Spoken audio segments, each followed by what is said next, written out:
İyinin ayrı düşün, iyinin ayrı düşün. Ah kurup iyili gözler, yolundan ayrı düşün. Cehdedir yolu gözler.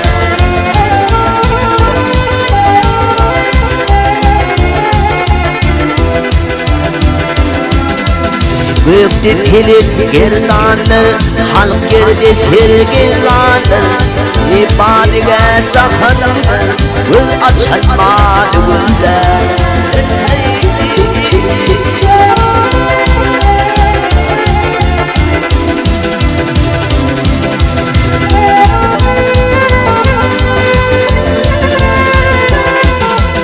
Kimlerdi altın teşler, kimlerdi altın teşler, kimler tayinle teşler, kimler yükü kallaşlar, kim yükü kadı gözler.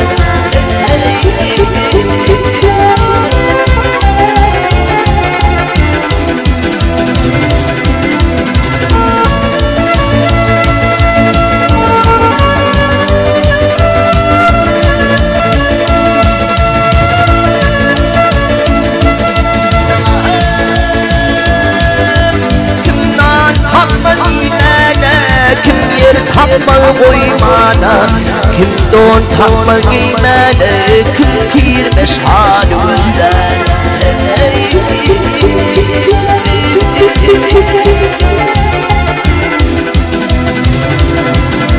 Heyman uzun ömür al, bahar harda taştır yal. Gökte kanen yayan kal, gözleri kör gözler.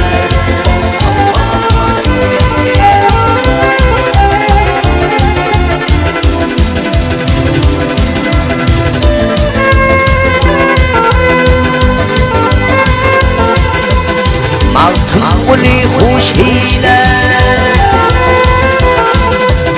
maltım uli hoş ile, gizgin didem yaş ile, delim hümül coş ile, gülüm hıyar güzel.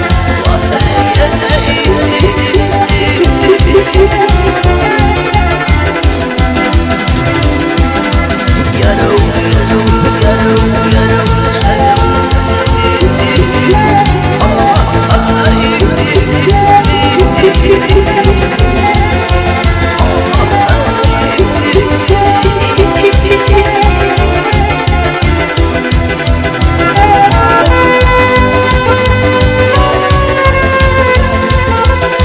İyinin ayrı düşün, ahur iyil gözler. Yolundan ayrı düşün, cehdedir yolu gözler.